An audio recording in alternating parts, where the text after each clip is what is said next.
Can I is film his you? name? Can I film you? I resemble who? The guy who hosts the judge of America's Got Talent? America's Got Talent. I have no idea. The Baywatch guy.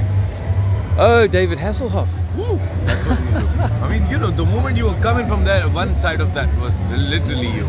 Thanks, bro. I guess I'll take that as a compliment. I'm not as tall as him, but I don't know if you were I'll take supporting. that. I don't do lies. No, I don't do lies, brother. I do God. I do one truth. That's You it. know, and that's why I don't support lies. And the world is built on lies. Loyalty, honesty is rare to find these days. Yeah, I mean, yeah. They are less likely to find these people. Well, Guys. I'm going to Speaker's Corner now, then Hyde Park, to go and tell people the truth about how Yeah. we've all been deceived about And the I'm world we really live sure in. that one day the peace and harmony that everyone is looking for, we will be able to achieve. Yeah. We have ultra low emission zone now. Nothing as pollution here. But we've got pollution of the mind. You see, because when people are told lies, it pollutes their mind. Let's just say I was told that people with brown skin were bad. Yeah, that would be a lie, and that would be unhelpful to me, because it would make me go around the world looking at people with brown skin like that. So, or that they couldn't trust their breath anymore, so they had to go around looking like that.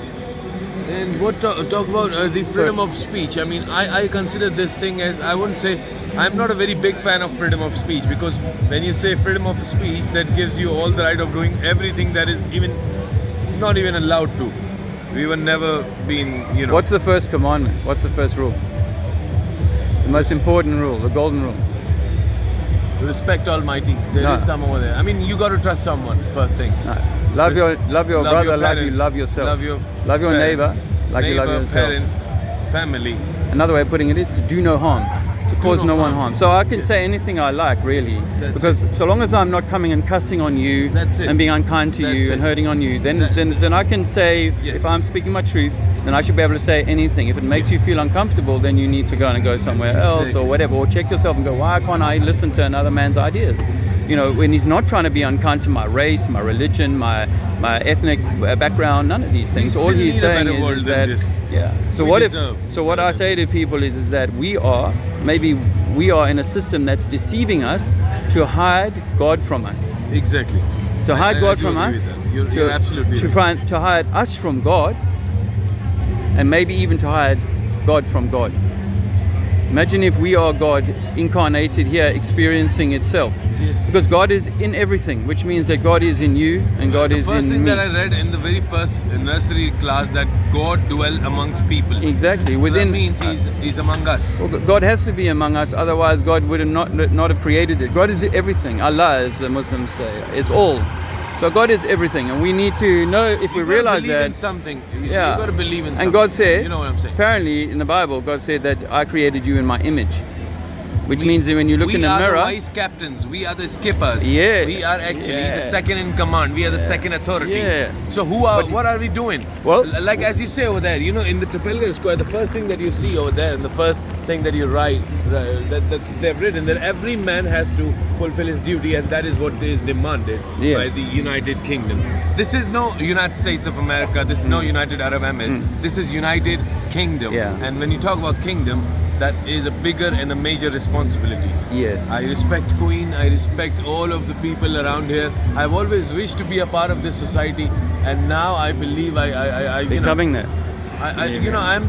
All I can say is I'm grateful.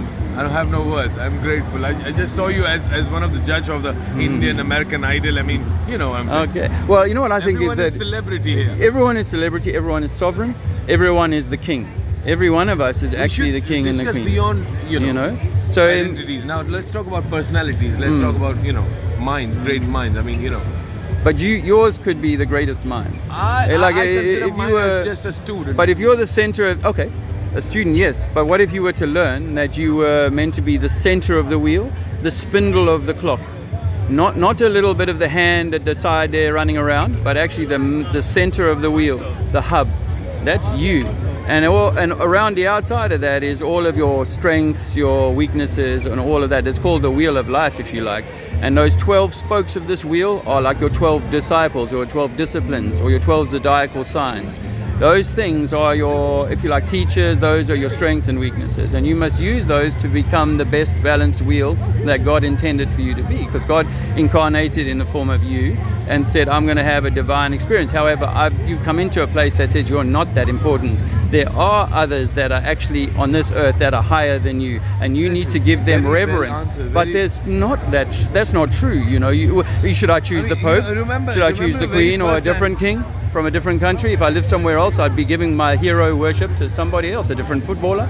I have to be very honest with you, because I am a Libra.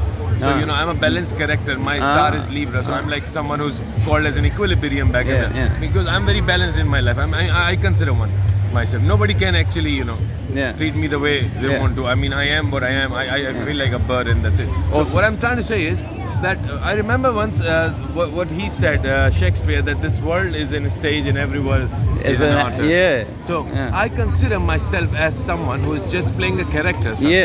A role.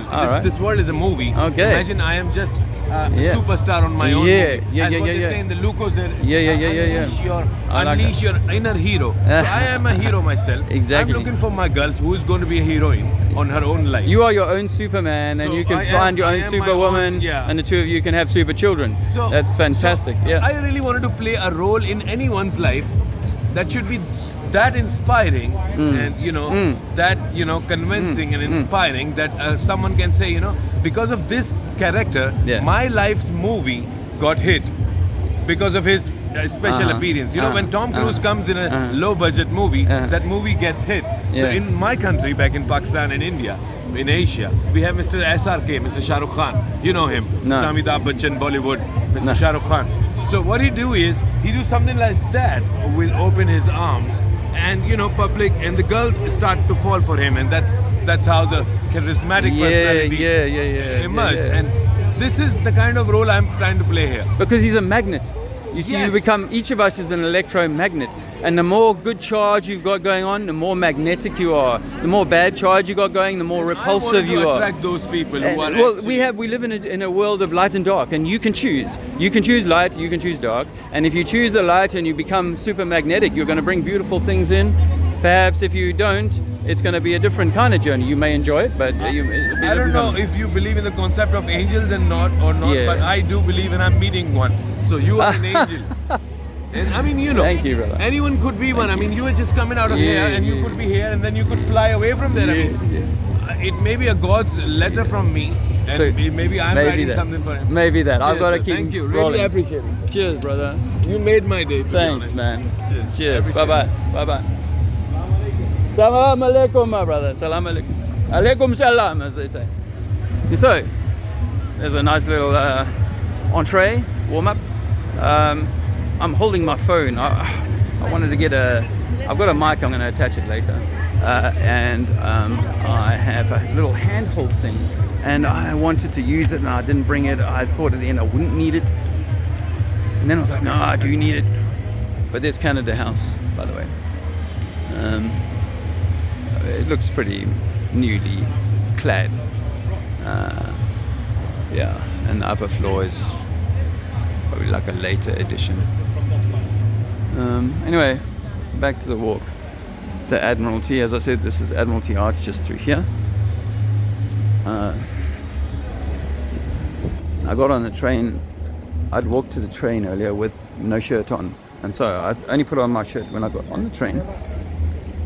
And I'd been sitting for a little while before I put it on. The train was getting full. I thought someone was going to sit next to me. I better put my shirt on. People are a bit funny about no shirt anyway. And to be fair, if I'm sweating into the seat, people are going to be like, oh, that's gross. Anyway, I put my Lies t-shirt on. And the next stop, the young lady sitting opposite me got up and got onto the next carriage along. I only know that because I saw her getting off a little later on another stop. Kind of funny.